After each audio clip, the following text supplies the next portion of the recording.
Welcome to another installment of Tag Me In, where the triple threat brain trusts a tag over the good, the bad, and everything in between in the world of professional wrestling.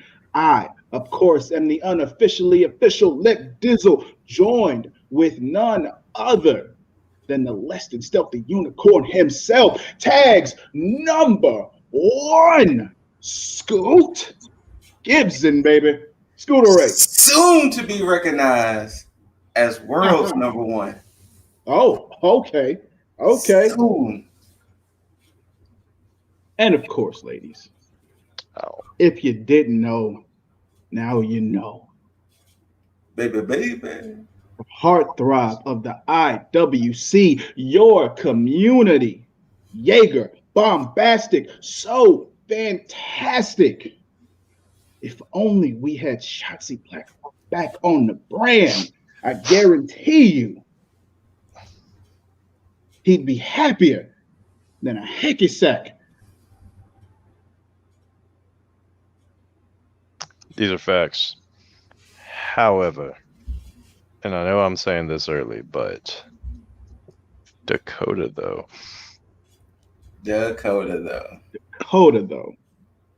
You're going to hear a lot of those on here. I guarantee it. I guarantee it. But yeah,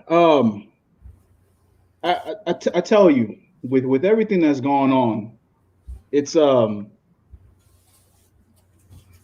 crazy how WWE is the only brand of professional wrestling that has the word entertainment within their acronym, and they are the least entertaining professional wrestling brand today.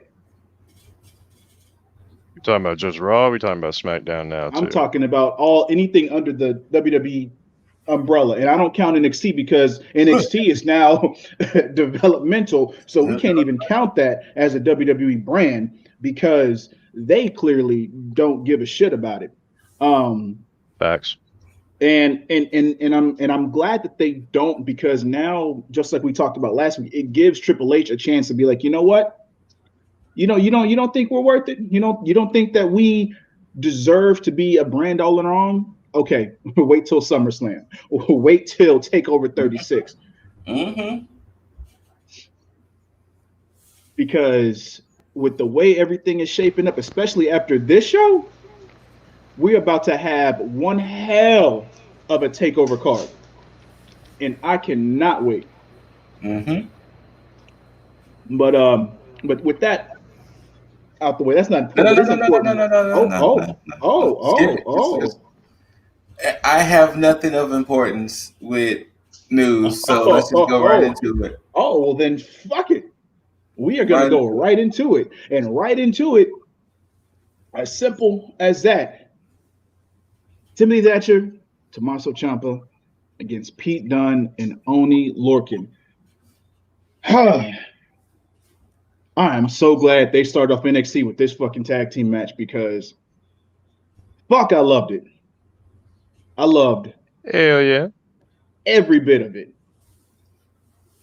See, this is what I get mad about with WWE, since they're not third brand. Mm-hmm. Why can't we get hard hitting matches like this? Like that's what I want to know. It's almost like they don't look at the matches. They only look at the ratings or something. Right? Like, because some stiff fights in WWE. And not only that, I mean, even if you take the wrestling aspect aside, I mean, you look at how they book everybody. Like Tommaso Ciampa and Timothy Thatcher lost against MSK. Then they started this feud here, and they lost this match as well, but they did it in a way that's very entertaining. There's that word again. Mm-hmm. To the point to where it's like now you're not even worried about them losing 2 times in a row. You're more focused on the story that they're building now, because we got one hell of a match, and the fact that they can take 2 baby faces at that with the characters that they have and still make them be antagonistic to the heels within the match. Shout out to Tommaso Ciampa, of course. But we get a returning Rich Holland, which of course I thought that he may have been a good, hand to throw in with Imperium, but they're continuing on with the remnants of the Kings of NXT. So which of course I'm cool with regardless. But yeah. So now we get a new feud going with Thatcher and Ciampa being preoccupied with this feud with Dunn, Rich Holland, and Oney Lorcan, which perfectly fine with. Perfectly fine with. Yeah, I have no beef with it. That's how you book people who aren't in the title picture, because not everybody has to be built up to go after a title. Maybe you can just give us a good fucking story and then go from there, because this only helps everybody involved. All 5 of these men, it only helps them move forward. So like I don't understand how everybody can be within the same company, but yet NXT operates as if they're not even a part of WWE, which I'm still not complaining. So yeah, man. Pete Dunne and Oney Lorcan go over with the help of a returning Ridge Holland.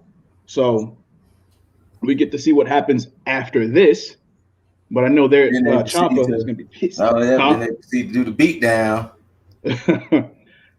And from there, I guess we could go ahead and talk about their other scene while we're here when they were leaving the arena. Yeah, that's fine. Go ahead and speak on that. Yeah, so you had everybody all dressed to impress. Well, not dressed to impress. They dressed regular, but they were leaving. But Rich Holland, Oney Lorcan, and Pete Dunne, which I don't get why Rich Holland had a suitcase, because he kind of just showed up. He didn't really do much. But it was like, why do you have a suitcase? But Rich Holland basically stated, he got business, man. He hurt them because he could, and it's not the first time. It's not going to be the last time. So he's going to continue to hurt people. And what this feels like, especially with the breakout tournament, it feels like NXT is going in a direction where they're about to build a land of the giants, because you got big boy Rich Holland, fairly big boy Rich Holland, and then you have some Duke Hudson, Odyssey Jones, the guy Bronson Reed. Well, Reed he might be main roster bound. Yeah. That's pretty soon, but all right. I cannot remember his name. Which guy? I said the guy who fought Carmelo Hayes in the tournament. What? Nah, I'm thinking about somebody else. Was it Chase? Hold up. I think I have it right here. Let's see. No, it's Josh Briggs. There we go. Josh Briggs, and then you got Top Dollar. Top Dollar, yep. So with the way that it's going,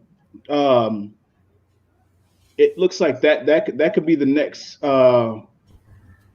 like NXT title lineup for your main title build, where you have everybody else vying for like the North American Championship, the Cruiserweight title, and so on. But I'm not mad at this, especially with the way that they are building up, which we will talk about when we get to the breakout tournament match later on.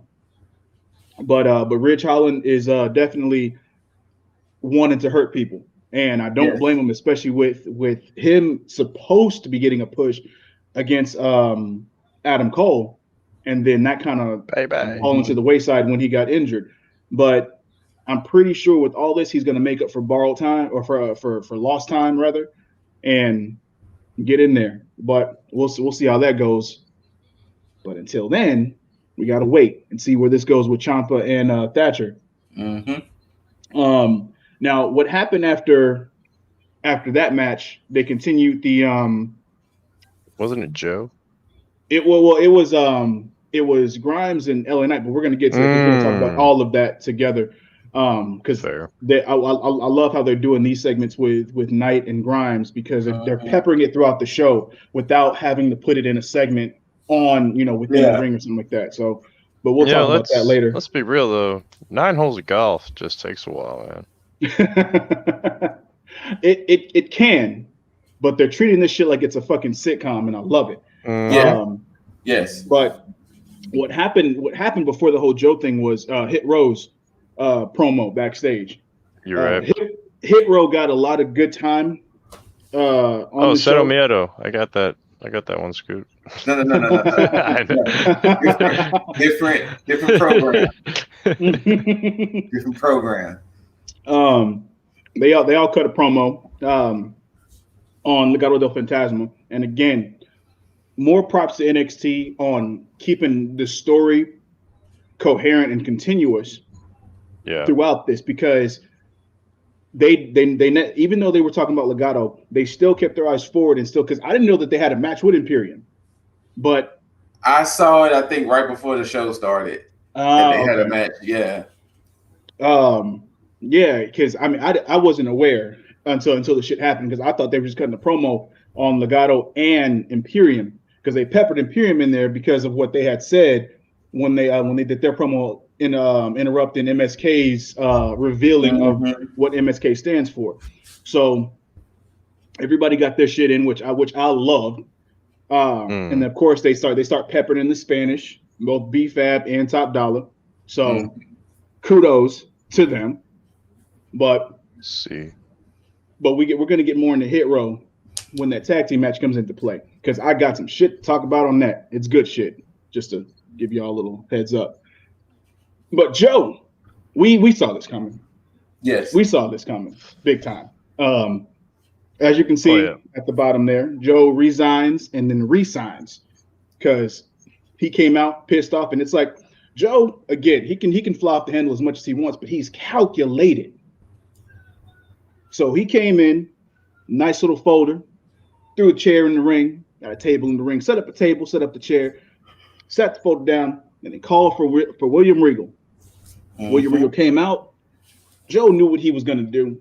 He's like, I get it. I can see it in your face. You've already made your decision. What you're going to do is you're going to go ahead and you're going to fire Cross for what he did to you last week. And of course, William Regal co-signed that, and he said, yeah, you're damn right I am. But Joe said, no, I got a better idea. Better. He's like, it's a 3-step process. Step 1, I sent in my resignation as NXT management. I quit. Number 2, I want you to re-sign me as a member of the active roster, effective immediately. And then he said, after William Regal signed that paper, he said, but there is a 3rd step. And that is, I want you to sign a match against myself and Karrion Kross for the NXT title at TakeOver 36. And William Regal signed that as well. Reeves looked at Joe and he didn't even say nothing. He was just like, bet. Sign the paperwork. Again, I might talk shit about WWE main roster more in this show than I ever have, but because every segment knows how to just do shit. Because if this is on main roster, they would have had him sign that. They would have had Karrion Kross come out. They would have had him and Joe get into it. He would have probably signed the paper, and then that would have been it. Then you would have known what was going on. But what they did, they didn't even put Karrion Kross on the fucking show. Well, I guess since we're talking about Kross, there have been some follow-ups with his plans on Raw. So get well soon, Jeff. Because Jeff caught COVID this past weekend, and he was supposed to beat Kross again. Wait, what? I knew they were supposed to wrestle again. I didn't know he was supposed to beat Kross again. Apparently, he was supposed to beat him again, but instead they booked Kross and Keith Lee and Kross ended up beating Keith. But apparently, the plan is Kross is supposed to be solo, lose, and Scarlett is supposed to be his fortune to get turned around. Oh man, I thought you were gonna rhyme that up with Muse. I thought about it, but no. But Scarlett is supposed to be the one to turn it around for him. Okay. So apparently they planning something big with this, with them finally bringing Scarlett in at some point. But yeah. Okay. So that's the so-called plans. But I don't know what they're gonna do now, since with the whole Jeff thing. So I guess we'll have to see. Now see, with that point, I'm not mad at it because we get Scarlett back, and it makes sense for him to come in like that. But I would rather him have come in like dominant and then kind of lose his way and then have her come in, because why would you have him come in and just start losing? Because him coming in and losing automatically doesn't make him seem like he had anything to lose. That's just like him just basically being like trash. But if he came in and been dominant and then all of a sudden start having these fluke losses, then yeah, you bring Scarlett in. It's like, yeah, I'm here to help you bring that shit back. Did they announce him as the NXT champion? He comes up with the belt. Mm-hmm. That just sounds like some messy and honestly discrediting to NXT. Yes. Yes. And and that's what some of the people were saying, that it makes NXT look bad because he's coming out with the title. Mm-hmm. He's announced as NXT champion. Especially when you had Charlotte on Raw go to NXT, right? To fight for the women's championship, right? Yeah, and this is all during the inception of Dynamite, though. So that's why they pushed heavy on NXT around that time. And they figured that putting a belt on Charlotte, having Charlotte on NXT TV during the time where they were going against Dynamite, would have helped them with their ratings. And look at them now, discrediting NXT. Yeah. Yep. Which is crazy. Oh, it's developmental now. Because they built up Kevin Owens when he was NXT champion, and he came up to go against Cena when Cena was doing his United States Championships challenge. Mm-hmm. And it's like, they made him look fucking strong as fuck.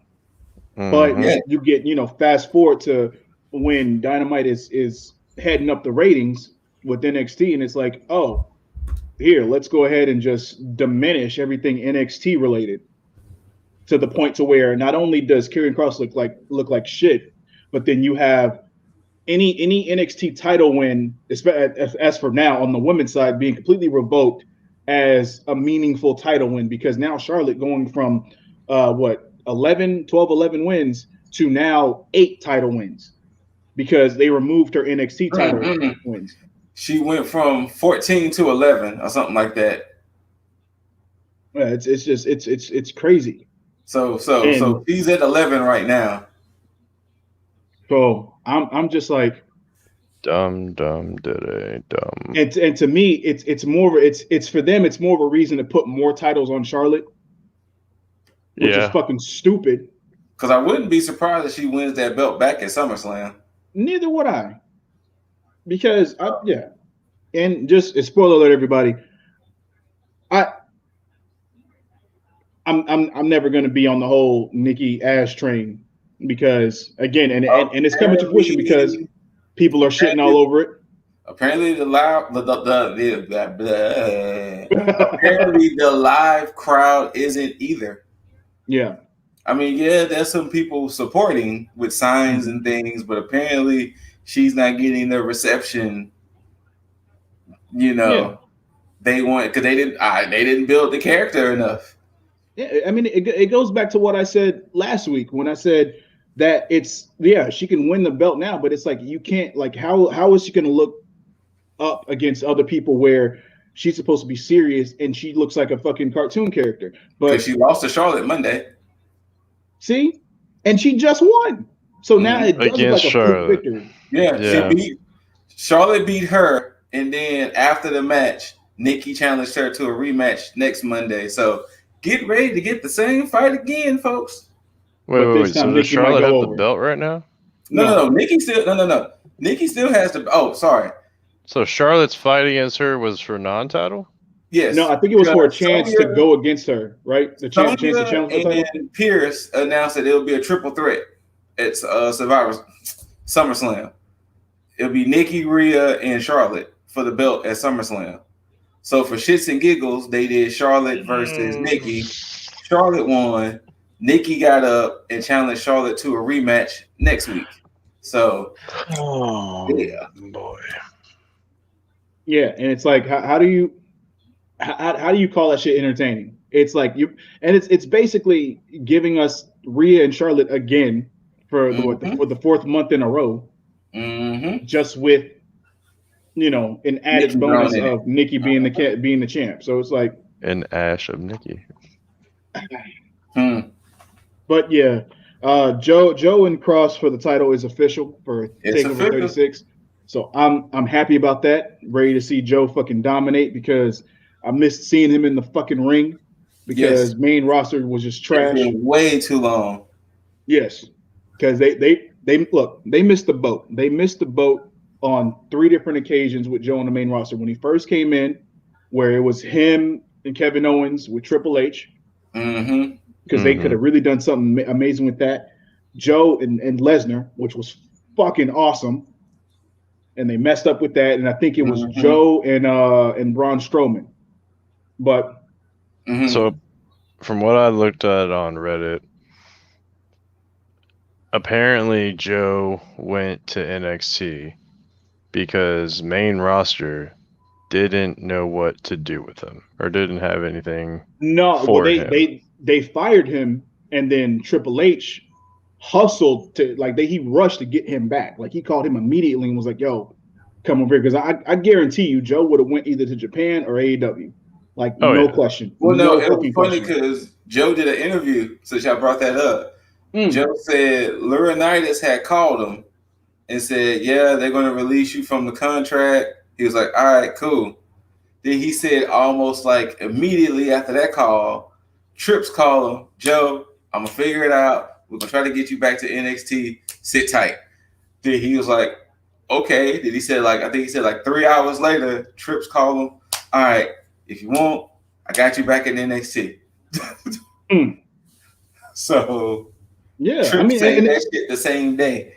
It makes sense because Trips was the one that initially got Joe into WWE. Yes. So that's like, if that was me, I'd do the same thing because it's like, yo, you're not gonna mess up my credibility with people that I bring in. It's like, I'm not gonna look like the fucking bad guy in all this, especially if I'm trying to help everybody, motherfuckers. But anyway, Trips just needs to run main roster already. Everybody wants that. Vinnie Mac. Yeah. Vinnie Mac is, well, he needs to go. Yeah, he does. He needs to take Nick Khan with him. Him, Nick Khan, fucking Bruce Pritchard, and Laurinaitis. They all need to go. All need to go. But from there, we get the breakout tournament. Carmelo Hayes versus Josh Briggs. I did not think Carmelo Hayes was going to win this. I really thought, especially since he was already a featured person. Exactly, but I mean that could have also been the reason why they gave him the win. Of course, the showcase for him was this looked good for him. Yes. I didn't like the chemistry between him and Briggs though, because it just you could tell they were new to each other. Like you could tell that they didn't get a chance to really kind of mesh with each other. Yeah. Now towards the end, it got a little better because Josh Briggs' offense I love. I love when he did the big boot into the choke slam. Yeah. Because I was like, yo, I need to see this. And then with him and Duke Hudson, I was like, I do want to see those two go at it because I thought that's what was going to happen, especially when you had Duke Hudson come out and I'm glad they did this because they allowed him time on commentary to talk and to basically showcase his character, which, had this been like a regular tournament, they would have showcased other people and said, okay, yeah, this match next.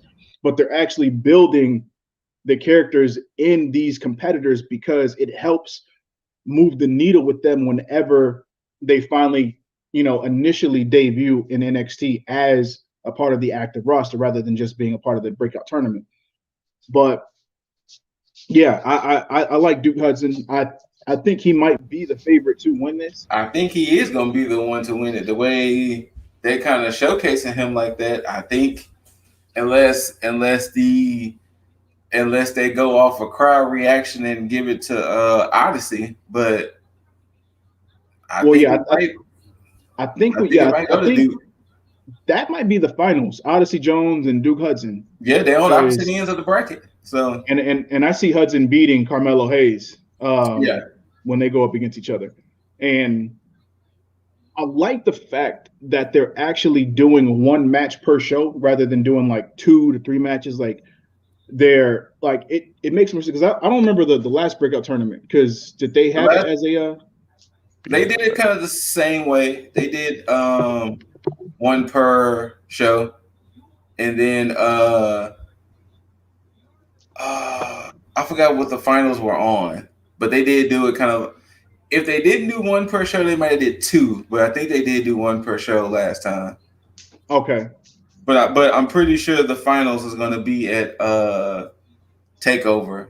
You're right. It was because I remember because I forgot that's the one that had fucking Swerve, Grimes, Jordan Miles, Bronson Reed, Dexter. Yeah. So yeah, they did have that shit on the show. Who won that tournament? Oh no, it's Miles. Did he win? Yeah, Miles won.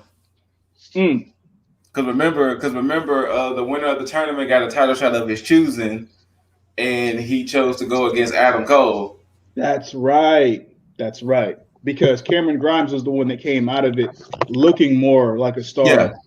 Even though I think because wasn't he in the finals with Jordan Miles? I think it was Miles and Grimes. Because I remember when I went to the NXT house show, it was Miles and Grimes at the house show. So yeah, I think it was Grimes. Yeah, it was. I'm seeing it now. Grimes, baby. So, Jaeger, what's going on with the camera? Oh, there you go. No, it was it was very pixelated. Like it was looking like some artwork for a second. Wanted to check out the 8-bit. Okay, that makes sense. But ironically enough, speaking of Grimesy, we got the misadventures of Cameron Grimes and LA Knight. Yes, that's what I'm calling it until this shit is over with. So I'm gonna talk about all the segments put together. Absolutely. Because Ashley and I had a bone to pick with the second segment. Oh yeah. Oh, with DiBiase coming into play. Yeah. But so before we get spoiler alert, guys. So we get to the golf course, and of course Grimesy and LA Knight are both dressed for the occasion. Grimesy, of course, in his cowboy boots, no surprise there, and LA Knight looking like everybody's 50 to 60s born father. Everybody's favorite PGA Tour player. And I'm just loving the fact of the innuendo of Grimes washing his balls. Right? So Grimes, of course, everything seems cordial. It's like they never brought up the whole Drake Maverick thing. So everything seems pretty cordial. Everything's like fine and dandy. And this goes more to my point of what I said before, like before this whole thing came to fruition with them challenging for the $1 million championship, where I seen them walk in at the same time when they were going to meet DiBiase, and I said their chemistry, they look like they could be like that unofficial tag team that could work. And this plays more to that because, even though Grimes is supposed to be subservient to LA Knight, he's still being antagonistic with them too, because he's like, you're gonna. I bet you 10,000 you're gonna that ball's gonna hit that tree. He's not gonna make it over there. And of course, LA Knight's not having. He's like, just shut up. And he's like, oh, see, now you owe me 20,000, and just as it carries on. And so LA Knight's like, fine, you know what, it hit it. Okay, cool, whatever. How about you go swim and get that ball? I'm not giving you 20,000. Go do what I tell you to do, and cut from there. So then it finally gets to Grimes in the water looking for the ball, and who drives up? None other than Mr. Ted DiBiase, who had disappeared after he got, ransacked by LA Knight, Mm-hmm. and he gave Grimesy some words of wisdom. $1 million wisdom. Yeah, there you go, $1 million wisdom. And he basically told Grimes, he's like, you got to have pride. Like you got to remember who you are. You got to know what you're fighting for. And I think Grimes is going to take that to heart. But at the same this time, is where we had the issue because Ashley was like, "Isn't he the reason why they in this mess?" Kind of, sort of, yeah. He's the reason why this shit is even happening in the first place, and now you want to, part wisdom on Grimesy. But other than that, once again, and what they really should have did was they should have had DiBiase try to run down Knight, and Grimes had to kind of stop it, and then that would have kind of prompted a little like, why are you protecting him? He's the reason, I'm a man of my word, Ted. I gotta, I would have liked that. That would have, because that did kind of throw me off a little bit because I'm like, yo, you're gonna come here as if nothing happened, as if you just didn't get decked in the face a few weeks ago. Right. But I digress. But but from there you cut to that third segment where they're back to playing golf, and my boys show up.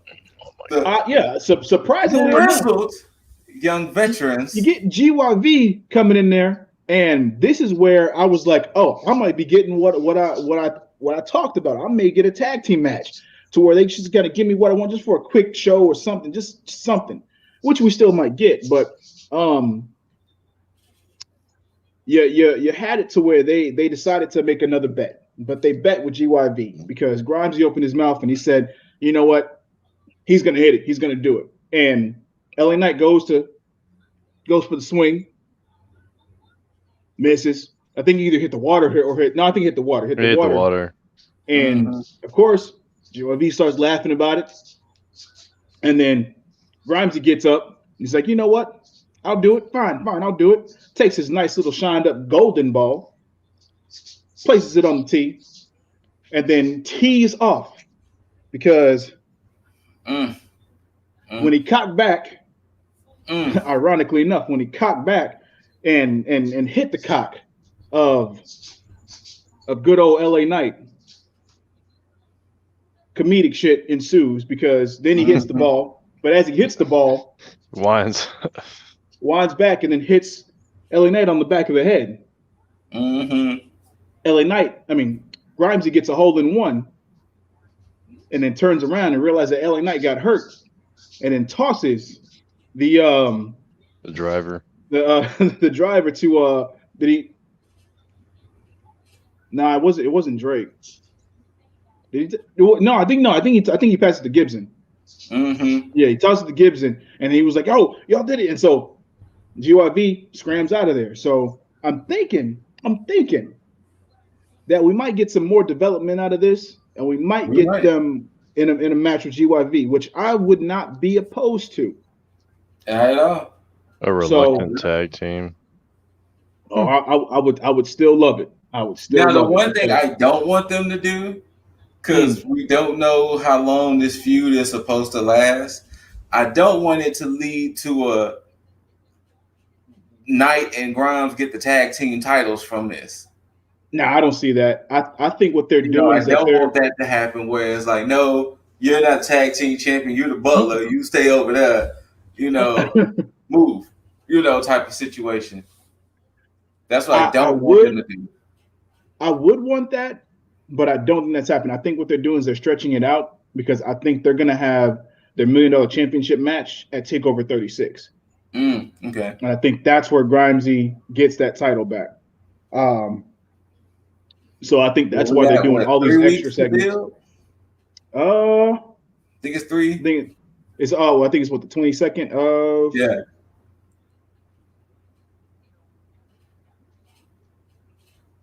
Oh yeah, about 3 weeks. About 3 weeks. Yep. So Which So happens yeah, to we be get. the weekend after the Houston show in AEW. Mm-hmm. It is. Wait,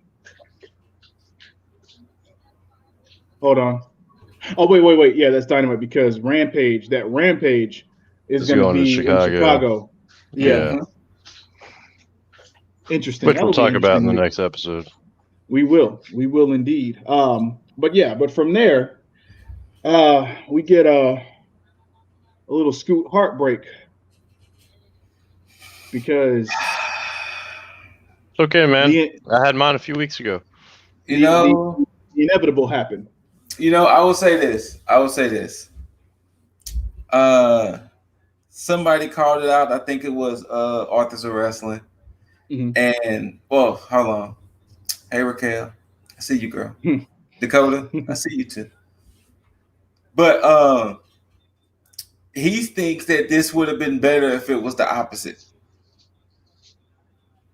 Like if Dakota had won the title and Raquel was the reason why Dakota, quote unquote, kept the belt.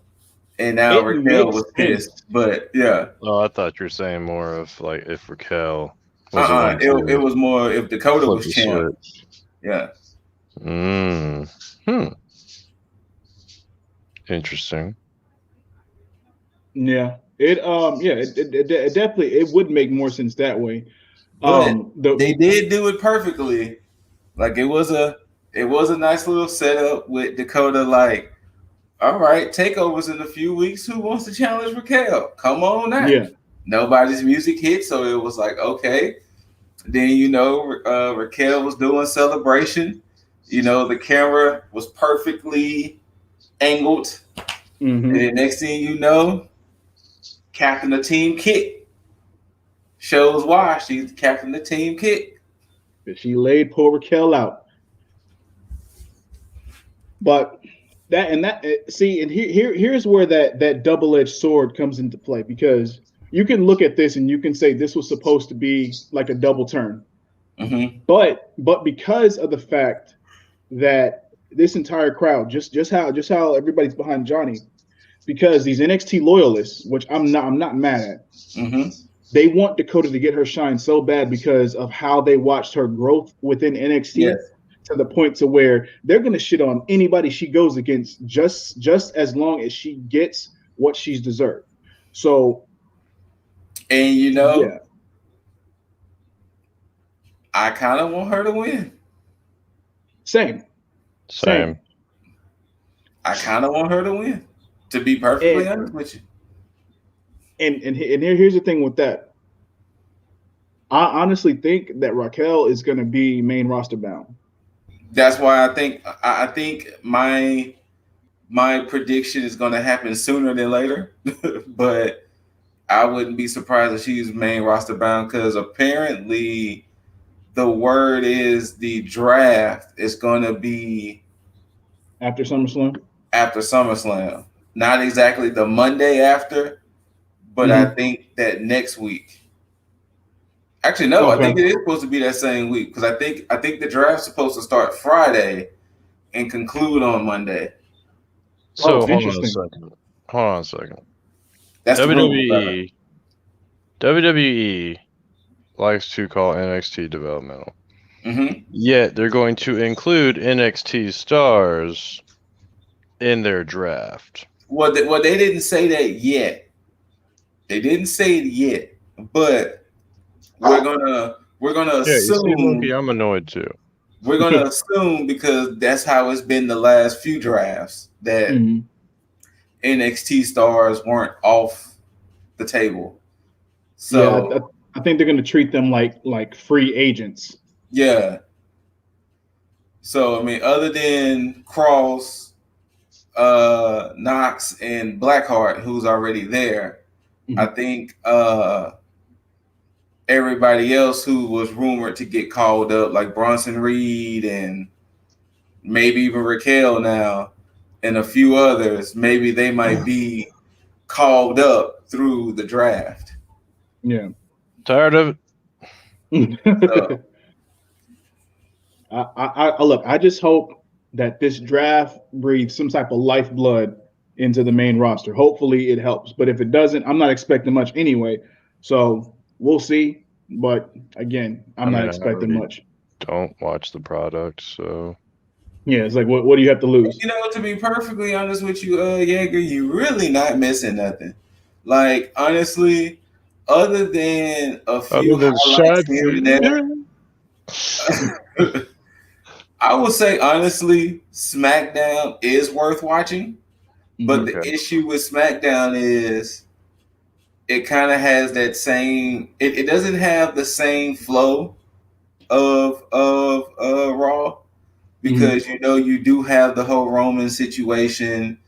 You do have maybe like the women's championship picture, but SmackDown does have its lower points too, where it's kind of like. It's just that Roman is such a fucking supernova over there. He just makes the show looks great. Like, but here's the problem. Roman. Here's the problem with that. And this is one of the main reasons why I said if Balor was to go back to the main roster, I would want him on Raw. Because of what happened on SmackDown was beautiful. The fact that Roman called, he was telling Cena, no, you're not gonna, I decline. I don't want to do this as a rerun. Shout out to his whole missionary position line that everybody that WWE shitting on and blanking out on YouTube. Stupid. Oh, are they? But but from there to have Balor's music hit and to have him like, hey, if you're not gonna challenge Cena, then how about exactly? And it's like challenge the Prince. Now, had this been a situation where it's like, okay, Bobby's champion, Balor comes out, you don't know who was going to win that. But with Roman in the picture, you know that Roman is going up to, he's making his way to the right. Everybody else is just cannon fodder up to that point. So you know that all we're going to get is a really good match between Balor and Roman. So you're basically feeding Balor to Roman after Balor just had this bomb-ass run on NXT. And it's like, yo, Balor, why'd you go back for that? You should have said, yo, let me go back to Raw. You could have made Raw your own thing. Period. But hey, I digress. Yeah, but then he'd be stuck in week after week of rerun matches. Anyway. Hey, again, main roster is trash, and SmackDown only sucks a little bit. Just a little bit. Just a little bit. I mean, they do have the Money in the Bank winner on their show for now. Yeah, that's true. So that helps. Speaking of SmackDown, so y'all know SmackDown was both at Cleveland and at Rolling Loud, right? Yeah. Now, so the funny thing about that was that before the two matches at Rolling Loud happened, there was a segment with KO saying he wanted the Intercontinental belt. So KO, Big E, Shinsuke, the Dirty Dogs, and Cruz all came out and they got into a little brawl. Yeah. Then it cuts to Rolling Loud when they had Angelo Dawkins versus Chad Gable, and then they had Bianca and Carmella for a rematch for the title. Yeah. All this. One, it threw me off because I forgot they were at Rolling Loud. The Cleveland fans got to see a 6-man tag between the Dirty Dogs and Cruz versus Shinsuke, KO, and Big E. Mm-hmm. And they even got a dark match of John Cena and the Mysterios versus the Bloodline. Mm-hmm. So, yeah.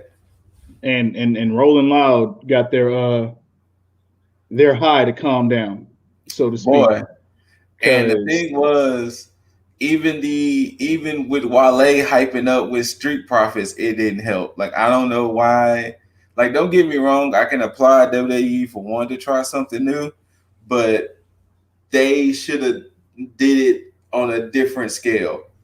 Yeah, because this is one of the reasons why it's like when you have piped in crowd noises and you actually show the crowd and it's a mismatch, you know something's wrong because Are they still piping in crowd no, noises? it was because it was so dead as far as like the atmosphere for Rolling Loud, because it's like you go there for a concert, you don't go there for a wrestling match, to where they piped in all the fucking crowd noises to where like the cheers and shit like that, like it was more than what it was, and they actually showed people in the crowd and they just were just bland, just completely like why is this shit happening, like what the fuck's going on, like I don't watch wrestling, but you know, one thing I will do though, I will give props to Carmella though, because Carmella's top completely popped from the back, and she continued this match for like a good maybe like 2-3 minutes,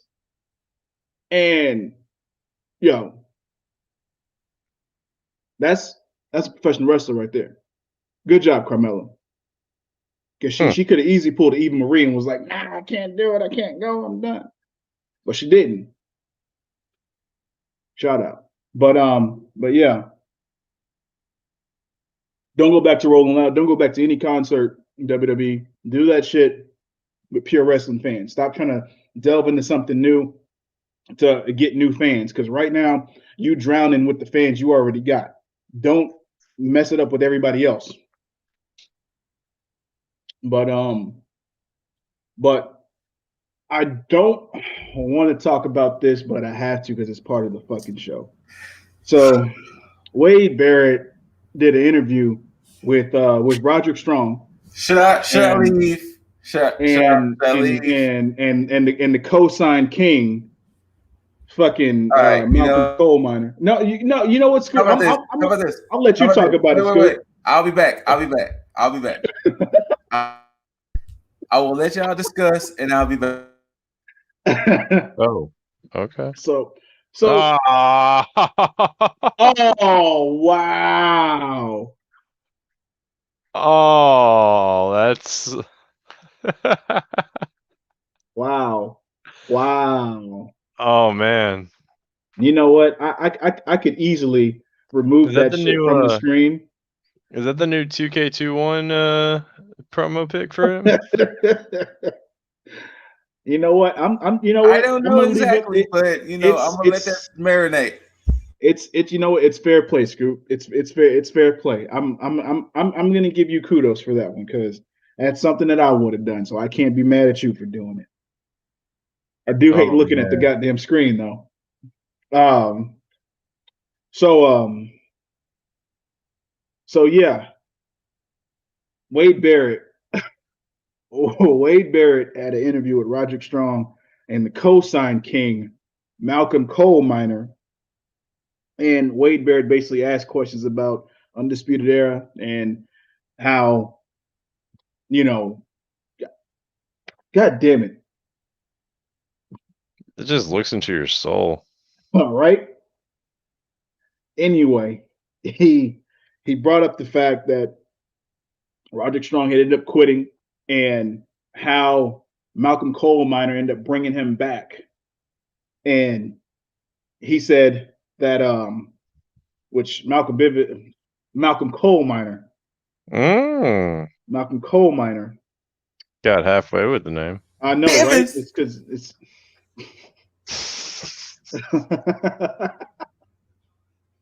oh, I hate it so much. You need to find a way to do that face replacement, Scoot, for these segments.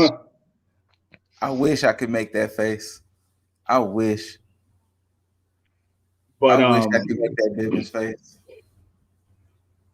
I'm gonna leave this picture up here until this segment's over with. So you might want to hurry up and speed through it. Then I'll come back. You're right. Yeah. Anyway, Malcolm Bivens just. God damn it. Bivens forever. That creepy little chihuahua. Anyway, a match was set up between Roderick Strong and Bobby Fish for, I guess, next week or sometime. I don't know. Don't care. Oops. Look, we're done. We're done. We're done with this. And no, it was Caden Carter and Casey Catanzaro against Frankie Monet and Jesse Camilla. Jessie Kamea, though. I don't understand this damn match or the way these matches are going.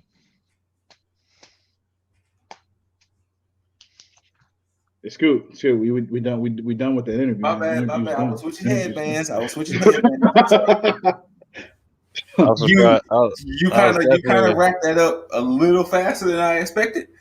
Yeah, I had to. I was a little surprised that you don't have a headband yet that says Bivens. Don't tempt me. Do not tempt me. I will buy a black headband and use Ashley's Cricket to make me a headband that just says Bivens. But since we're not talking about Diamond Mine anymore, so keep it on a fair and level playing field. We've had moving on. Yeah, but can I say Caden Carter though? Yo, Caden Carter though. Caden Carter though. Jessie Kamea though.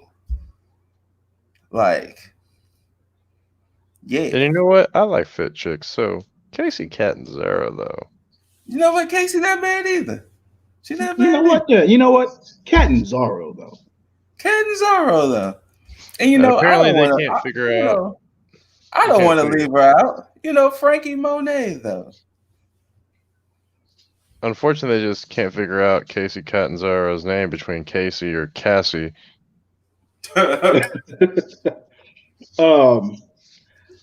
Cassie. Weird. This match had a surprising outcome, but I'm not mad at it because, again, they set it up nicely when they did the previous week they had a backstage interview where Frankie Monet and Jessie Kamea with Robert Stone talked about how they want to go after the tag team titles. So you had Caden Carter and Casey Catanzaro come into the picture and basically state that you can't emulate this chemistry that we have, you know. And again, this is one of the main reasons why I stated, outside of the match, but just them in general, why I stated that they should have been the ones to beat the way. Yes, because again, we get to this whole thing with Io Shirai and Zoe Stark, and they haven't been on NXT TV in like since they won the belts. So what was the point of them winning? Because you have more money in the way having the titles to the point to where you could have had them beat Io Shirai and Stark, so that way they can lose at TakeOver 36 against Caden Carter and Casey Catanzaro. I wonder. I legit wonder. Was Tegan getting called up sooner than later? Seems like it. Because I honestly don't think that was the plan. Because I'm pretty sure the plan was to have Candice and Tegan to have a program. Yeah, and then it abruptly ended because she got called up with Shotzi. Yeah. But I don't know if Jaeger is still here right now, but one time for the one time. Shotzi though.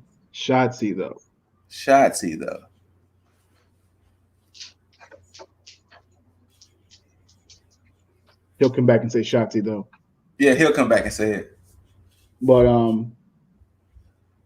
yeah, this match outside of them having the whole chemistry thing, but this match in itself showed again why they are, for me, they are the premier women's tag team in NXT because one, their chemistry is very good, but their in-ring offense is fantastic.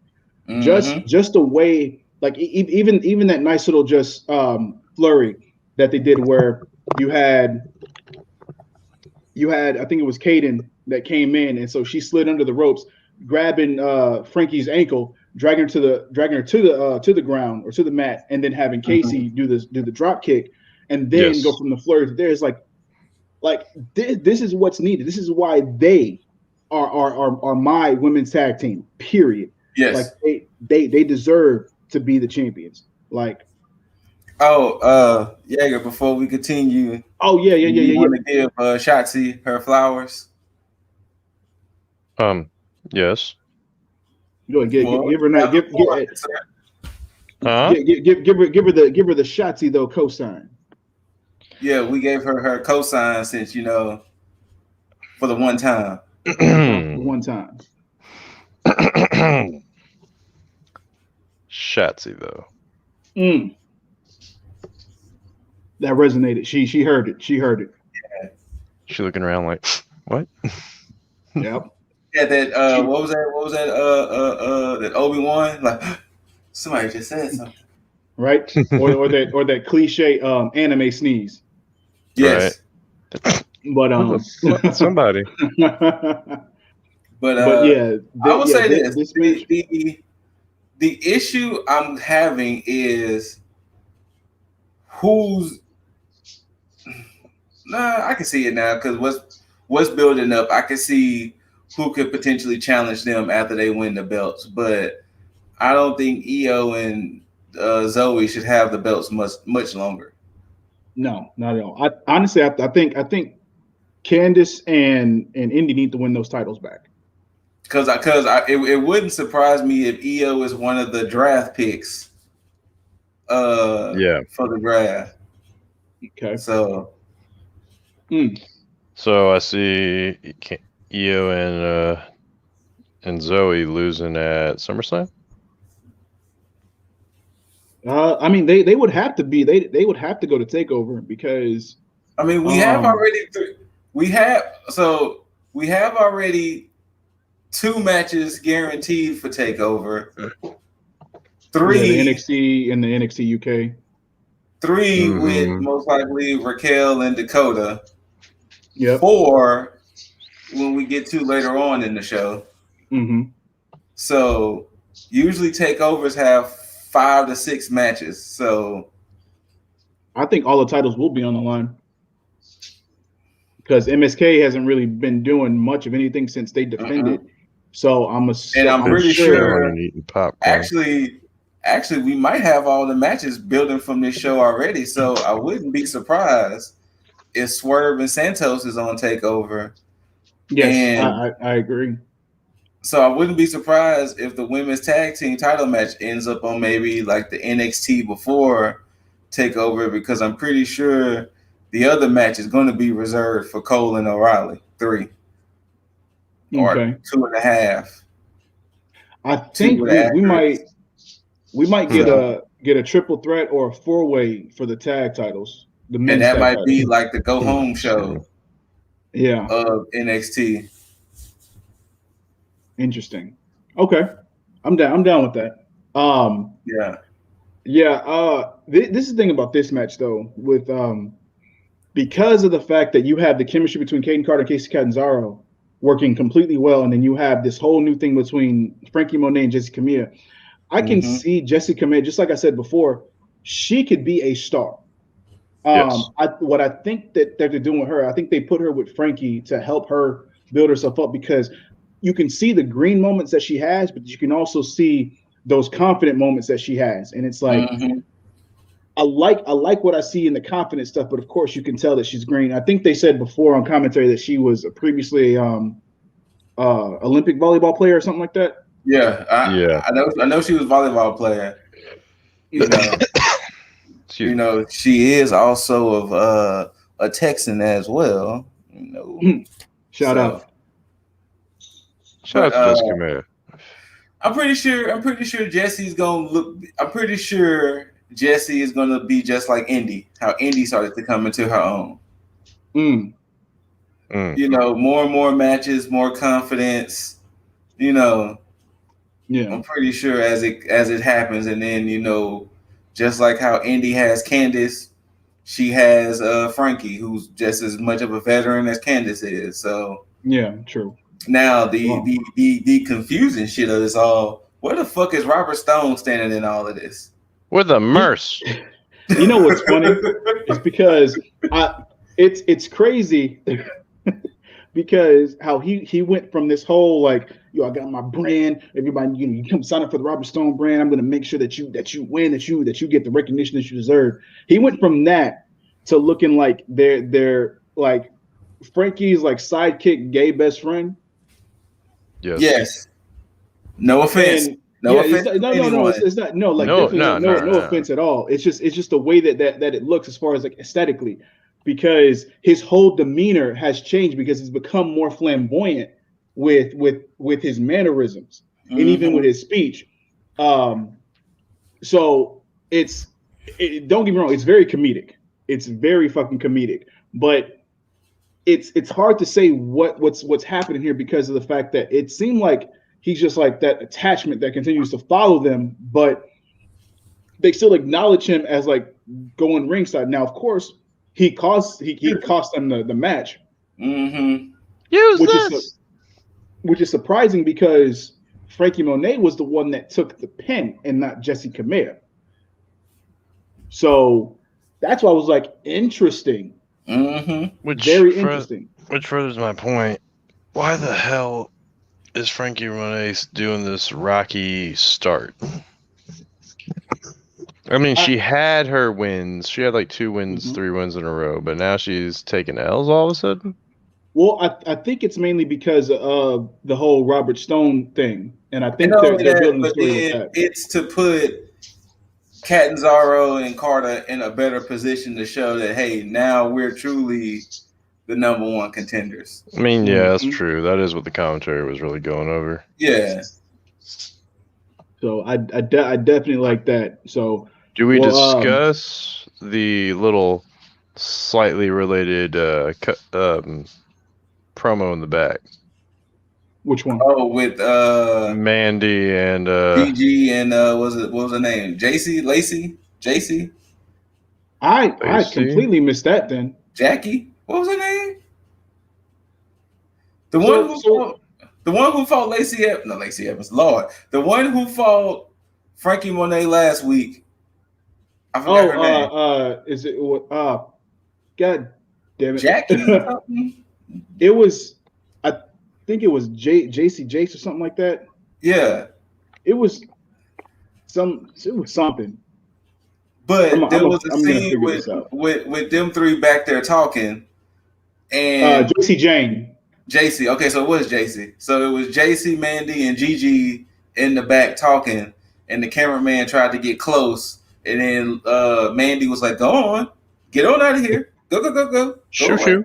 So it seems like them 3 are going to be stable. Wait, which 3? JC, Mandy, and who? Gigi Dolan. Oh, okay. JC, Mandy, Gigi. That's just a lot of G. It is. And D. It is. I almost said a joke there, but I'm not. So I was going to as well. It's just a long nose there. So y'all can imaginate the joke. Yes, imaginate. It's a word today. Word today. Imaginate. Right? I'd like to imaginate something. Anyways. But from there we get Imperium versus Hit Row. Hey, I'm gonna say this one thing real quick. This was the first match. Well, I can say this was the first match. This match right here really proved that Imperium, just to fast forward, Imperium getting that W didn't mean shit. Nobody gave 2 fucks about Imperium beating Hit Row because Hit Row and Legado have basically stolen the show. Yeah, they have. Well, I will do this though. Bartel, shout out, man. Good for getting your physique in order, man, because you came in looking like a fucking beast. I mean, whatever diet you took, like that, it's night and day from your previous physique. So, kudos.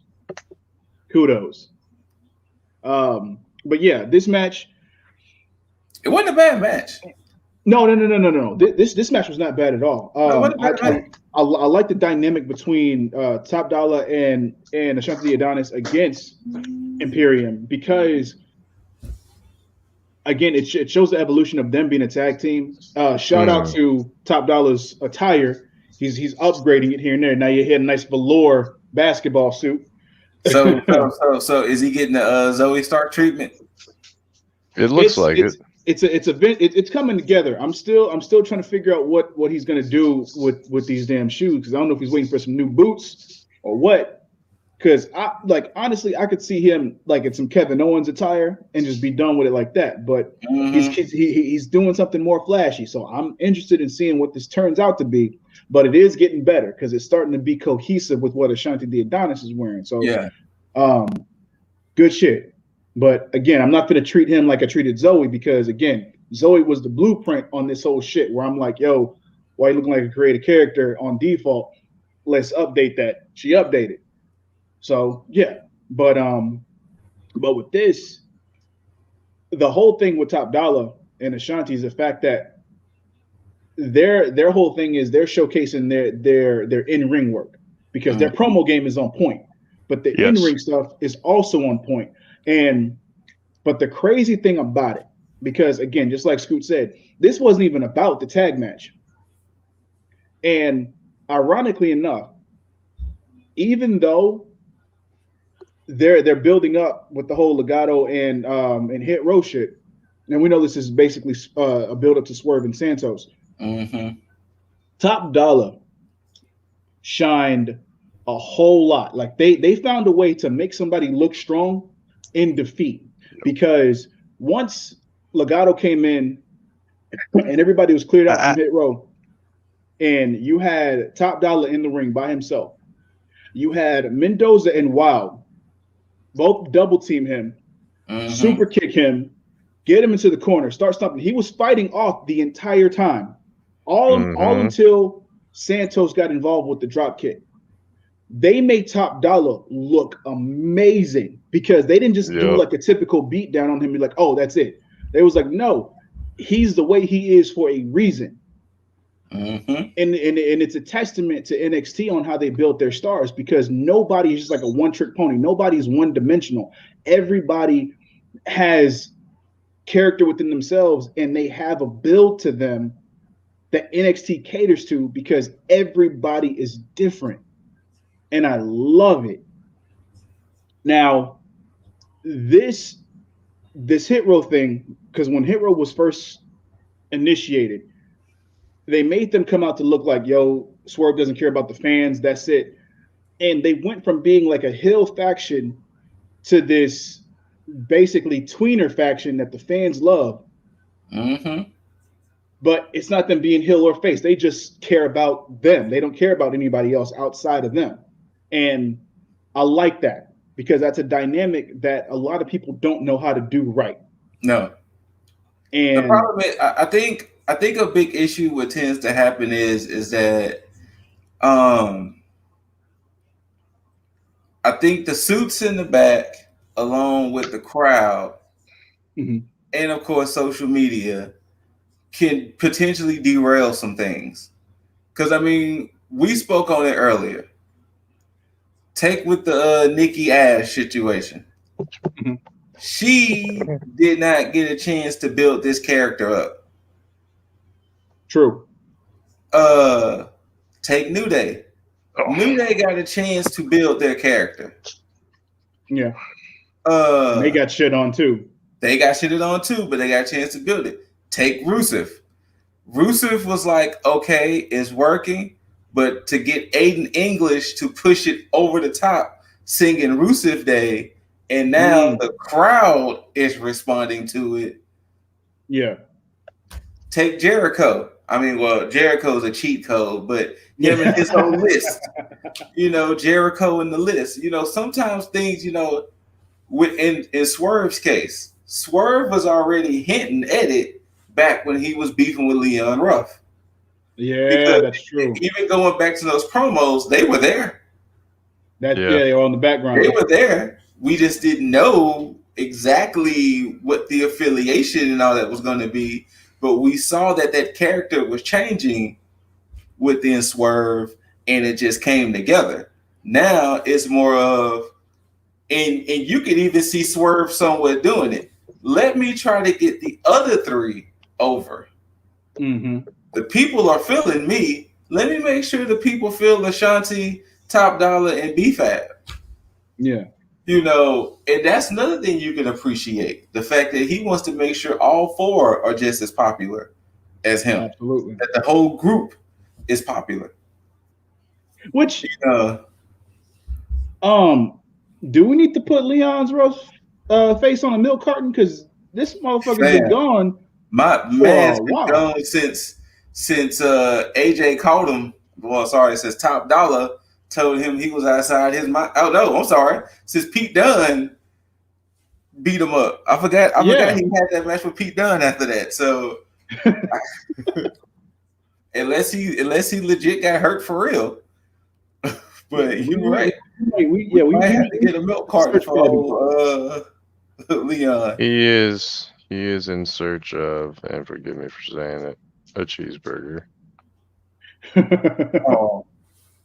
Man needs to put on some weight.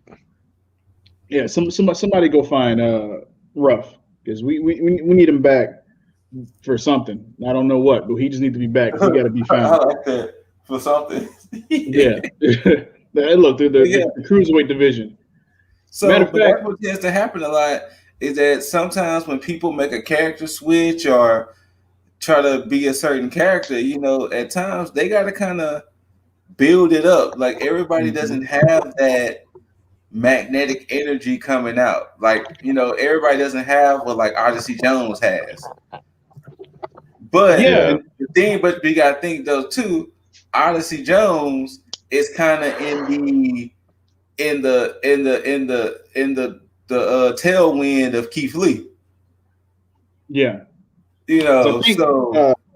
Didn't because I think Cornette had said something about Odyssey Jones saying he's a younger Keith Lee with a with either with a better smile or something like that.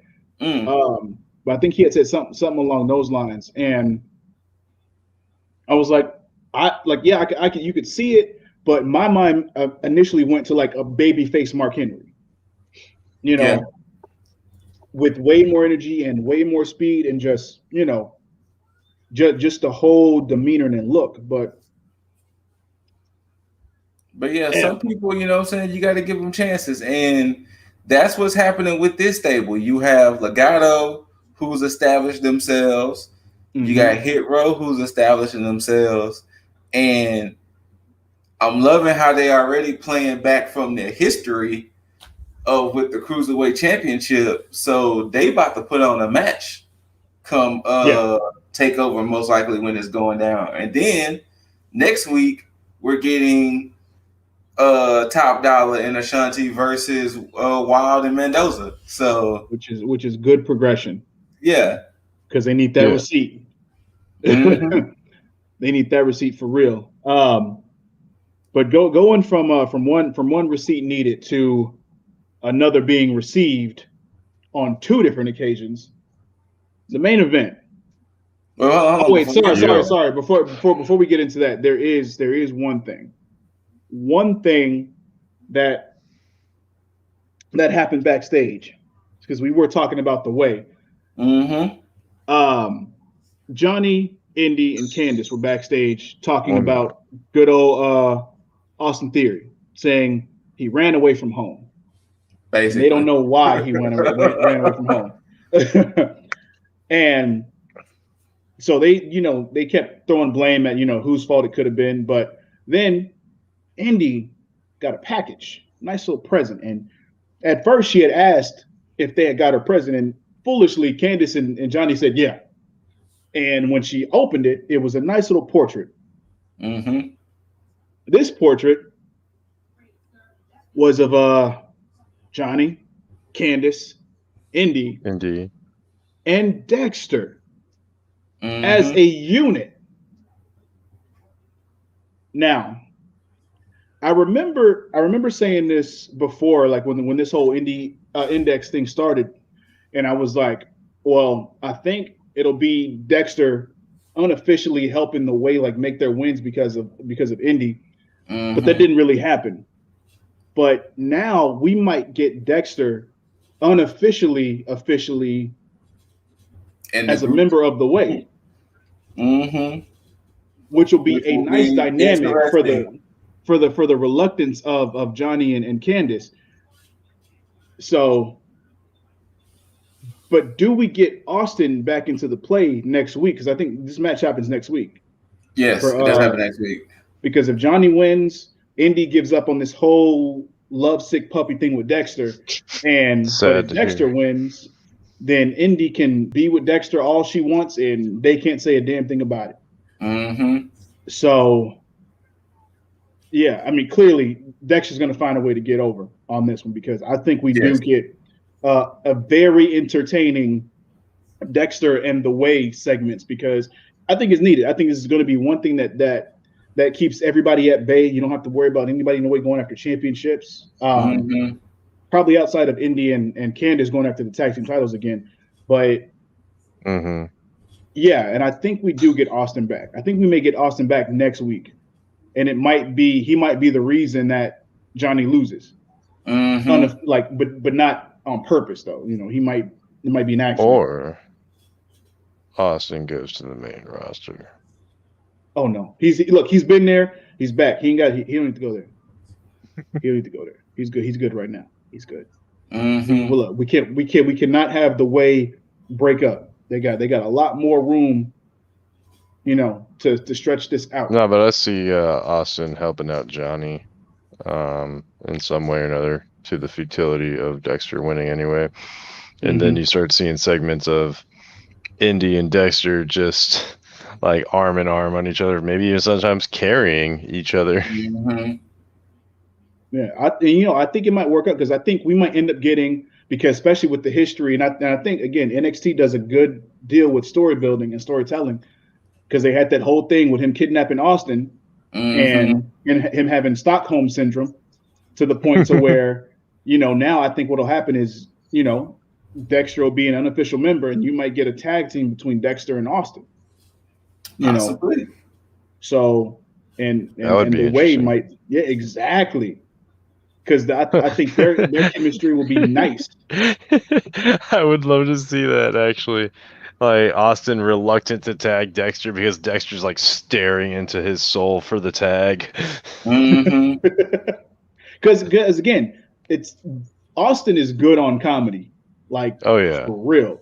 So Austin's just terrified, like, I don't want to tag you, but you're my partner. You know, he wants him to be his best friend though. So I mean, we might get some good shit. But from that, we do get the main event: Bronson Reed against Adam Cole. Bang bang. Solid match. Solid match. See, this is where I hate saying this, man, because Bronson Reed, that when they keep talking about this whole 14 years in the biz, it makes sense, because I'm like, yo, he would do good on the main roster as long as he's built right on the main roster. But at the same time, I don't want to see him leave NXT, because he could be a good hand at vying for the NXT championship, especially with Joe, you know, preparing to become the top dog in NXT, and that'll be a fresh matchup, and I would love to see this. So it's funny, because you look at these two and it's like one of them is main roster bound, but a lot of people will look at this and be like, oh, Adam Cole's going next, he's going up, but that's not the case.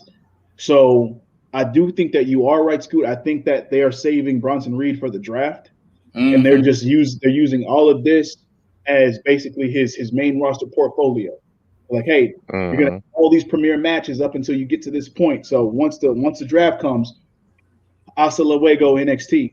So yeah, but surprise. Well, I don't want to say surprisingly, because I could have seen Bronson Reed win this, but I don't see why they would have Cole not go over.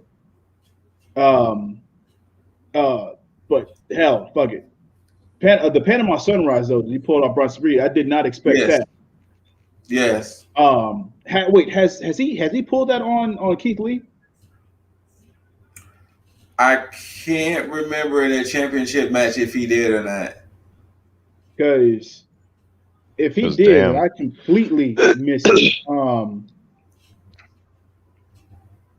Shit.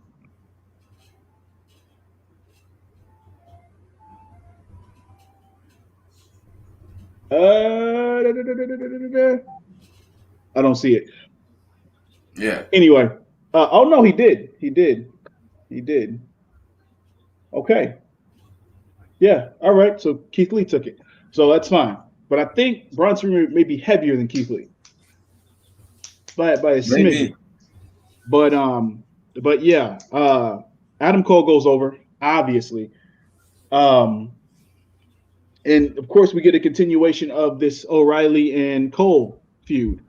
Because as Adam Cole was celebrating up the ramp, O'Reilly comes out, hits him smack dab in the back with a chair, and proceeds to hit him with the chair again, and then put the chair on his neck, and then take the back of the chair and hit him in the side and in his chest. Then he goes and flips over the stairs. And he suplexes. Yeah, he suplexes Cole onto the stairs, but the problem is Cole didn't hit flush on the flat part. Nope. The middle of his back hit the corner, the edge of the fucking stairs. And I was like, I know that shit hurt.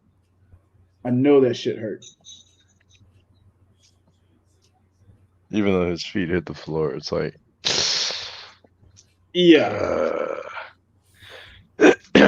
And NXT goes off with Adam Cole twitching on the floor, and O'Reilly standing on top of the steps. And all I could think about was, damn, Samoa Joe quit his management, so he couldn't break it up. He couldn't. You know what? That would be fun. See, if this wasn't so serious of a feud, it would be funny for Cole to come out and be like, "Oh, it's convenient that you quit right before this bullshit happened because you could have stopped it." But again, I still see Cole saying something along those lines. Yeah, I can still say I can still hear him saying it. That's true. But it does look like we're going to get a more serious O'Reilly against a Adam Cole, which is pretty much set up for O'Reilly to show that side and beat Cole. Not so cool, Kyle. Not so cool. Killer Instinct, Kyle. So there you go. I wonder what kind of match they're going to have at TakeOver, though. This is the crazy thing because TakeOver 36 is so stacked with matches that's going to be like fucking crazy. They're going to have to find a way to stand at either above or at the same level as Ilya Dragunov and Walter, Joe and Cross. I know. Yeah, like that. Right, those two right there. That shows. It's either going to be a last man standing, or I quit, or a loser leaves NXT. It's going to have to be something of that stature in order for it to really hit. Yeah. I mean, time will only tell. I mean, shit. We'll know something by next week. We'll at least have more of a fleshing out of TakeOver 36 as the weeks progress. Which I'm glad. Again, NXT, they don't blow their load. They let everything build to something. Because we already know that it's going to be Santos and Swerve, but they haven't officially made it. They're letting all this stuff kind of play out until we get there. Same thing with Dakota and Raquel. Yes. Same thing. Well, we can't say anything about the tag division because they haven't really done too much outside of a few promos on the men's side. On the women's side, we just now got some progression with Casey Catanzaro and Kaden Carter with Frankie Monet and Jessica Kamea. But next week we might see some shit. But but with that said, Scoot, you got any final thoughts on NXT this week? Once again, Cameron Grimes. Man. And of course, Dakota, showing her worth to Raquel, and it still hurts.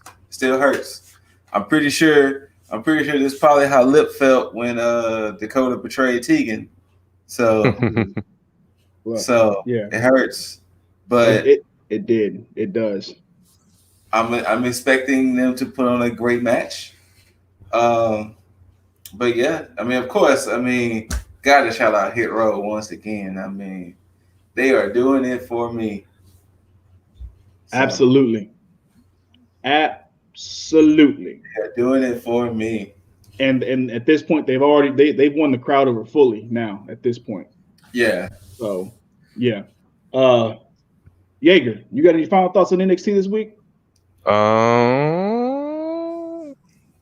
Well, to echo Scoot, Grimesy baby, that dude putting in all the comedic work. Like I would really like to know if they're just letting him like go off the cuff with that, because probably I'm all for it. Always down for the way and their antics. I like this. I like where this is going, especially with the Index relationship. Mm-hmm. And I'm just kind of happy that y'all are feeling the pain that I felt when Raquel put the beat down on Shotzi. Yeah. I can see that. Yeah. Makes sense. Mine is short and sweet. One, shout out to Joe with the Provoke Me shirt. I need to get that shit because I fucking love it because it's so simple. Yes. I would want that shirt. Plain. It speaks to my soul. But that and a very simple. Well, one, I'm sorry, Tegan, but Dakota though. But Scoop. I did tell y'all that Dakota does have one of the coolest nicknames on Up Up Down Down. Wait. What's her? Outside of Kiwi Buzzsaw. With Up Up Down Down, everybody has their own nicknames that they choose, and her nickname she chose is the Cobra Kai. Oh, that's beautiful. Oh, that is. Yeah. See how well that works. Her and Raquel gonna tear the house down at over 36, guaranteed. That chemistry, they've been building up this whole thing this whole time. I look forward to it. But Scoop, let these people know where they can find you. Since when we do the AEW side, I'm always at the Scootical. I'm gonna switch it up. Oh, when we with the NXT. Oh no, because I already know what you find me in the mines, baby. You can find me in the diamond mines, led by this man right here. This man can make diamonds. He can produce diamonds. That's quite the other direction from the Scootical, though. No. Because see, what happens is you come down from the Scootical, you go into the mines, you get these diamonds, right? You give these diamonds to the world, and then you just go back to the Scootical and just watch your beautiful work. You know what I'm saying? I gotta looking at the fruits of your labor. I got you. Yeah, exactly. You know what I'm saying? I got to get these diamonds. I can't provide good content without searching for them. I gotta dig for them. I gotta mine for them. And that's where you can find me if you really want to. But of course, at the ScooterRay on IG, YouTube, Twitch, TikTok, Less Than Stealthy Ninjas on the same platforms, along with Anchor, Google, Spotify with the Ninja Banter podcast. We just recently did an episode featuring Planet Nico. Shouts out to Nico. But yeah. But more importantly, Mr. Jaeger. Other than the fantastically fantastic Jaeger After Dark. Where can these people find you? Not to piggyback on your idea, but much like the way, you can find me at the Yay.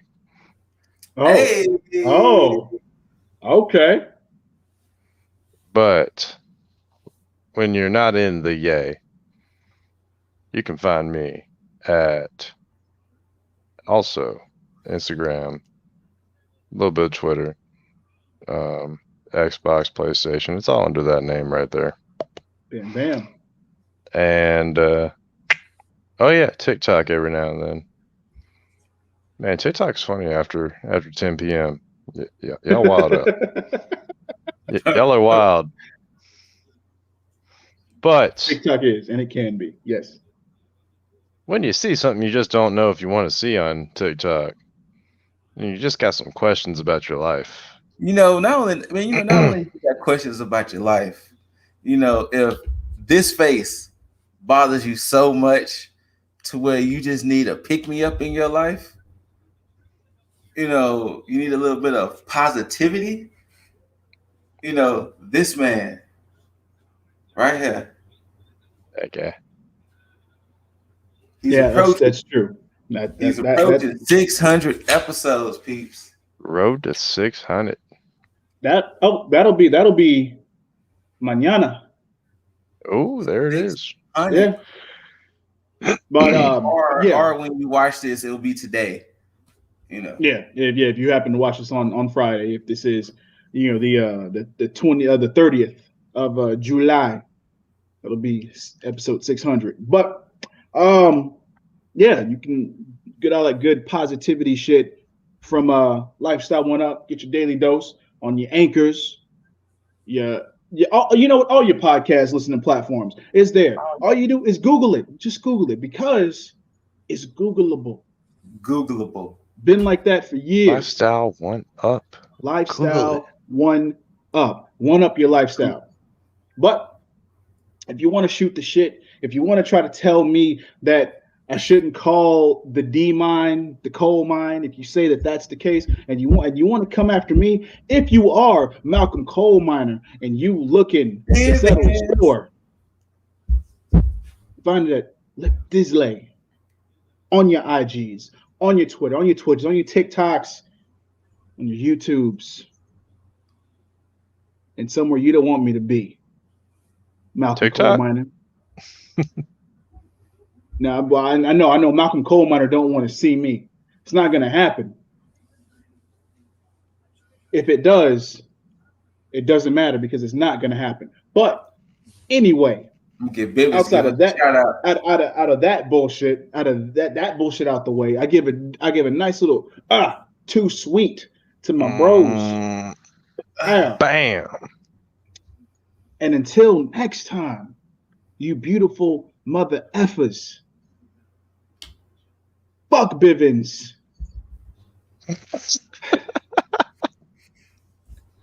And a simple tag the fuck it. Bivens.